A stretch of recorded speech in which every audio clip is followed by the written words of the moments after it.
Today we are going to talk about how important it is to harness natural light in the correct way in our buildings. We are now surrounded by a lot of buildings, commercial ones, which are all glass and bring in too much natural light only towards a perimeter. And this is harsh daylight, which is not good for working conditions, and it brings heat within it, and therefore the air conditioning cost goes up. So the entire perimeter of the building has too much heat, and so effectively the air conditioning cost goes up. How do you combat this? So all glass buildings were actually designed for the Western world, where there is less sunlight and they want to get in more natural light. But here in our tropical climate, this is not the case. So we find office buildings being made in complete glass, which are actually energy guzzlers. They require a huge amount of air conditioning. At the same time, because the sun is coming in directly, people want to put the blinds to cut off that sun and the heat, as a result of which during the daytime, when you could get natural light and you did not need to put artificial lighting throughout the office, you need to put the artificial lights on. So it's a double-edged sword. We should not be creating glass-wrapped buildings in a tropical climate, as is the case in most of India. Recently, a lot of new buildings that have been constructed and are being constructed right now have bathrooms which are artificially ventilated in residential buildings, kitchens which have no sunlight, and this is not correct for a tropical climate like ours, where you have the option of getting natural light into every single space. So mostly in India we have ample sunlight. But the important thing is we need to know how to orient our buildings so that you get indirect sunlight into the inner spaces. And when you get indirect sunlight into the inner spaces, then you can actually use that natural light and you don't need to put artificial lighting on.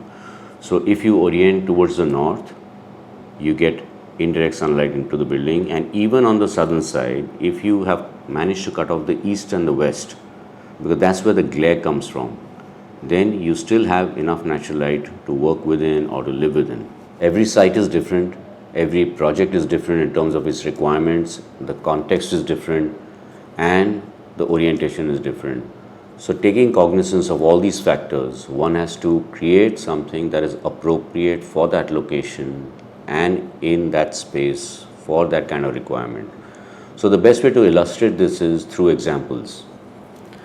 Now, the Prestige University that we designed in Indore is a floor plate of 80,000 square feet. It's a very large floor plate.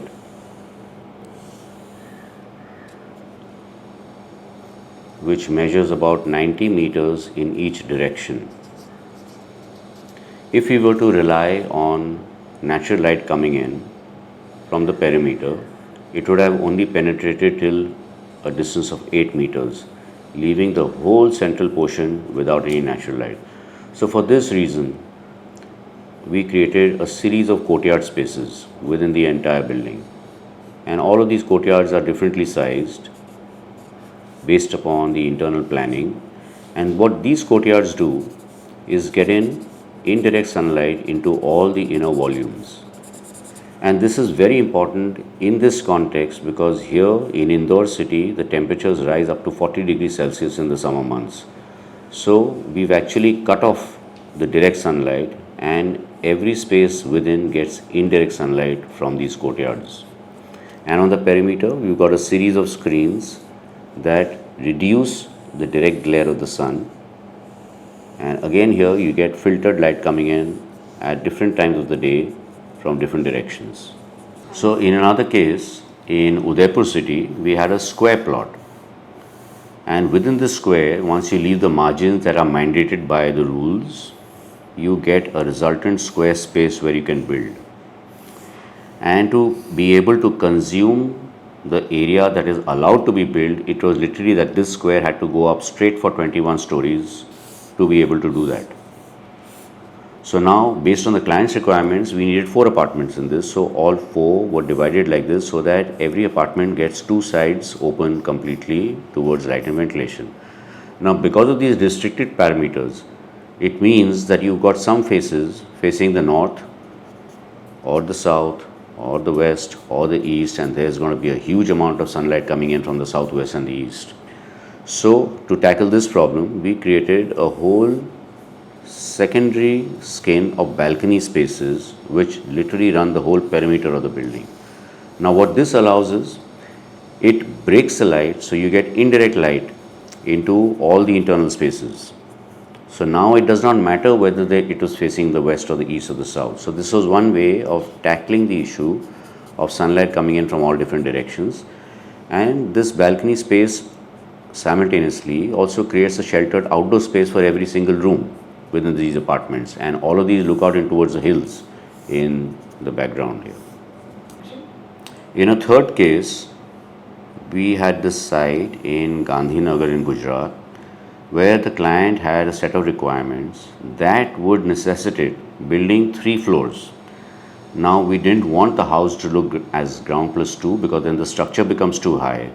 So we decided that we'll create a ground floor, a level 1 on top, and then a level below, so that the house always appears as a 2-story structure and appears smaller and within the landscape, because there were trees here immediately surrounding which were like this.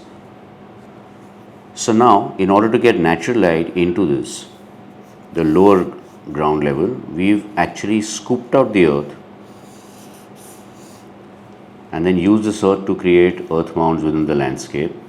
And now there are trees growing from here which get natural sunlight into the inner volumes at all levels. So even though there is a subterranean flow, it gets natural light from the northern side indirectly into the inner volumes.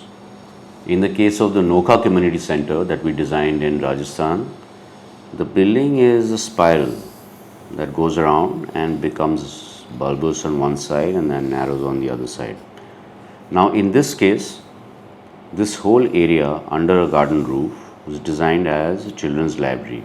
While the whole orientation of the building is towards the north, this library will also get some east and some west light, and that will be very harsh, especially because this is a desert climate here and there's a lot of heat.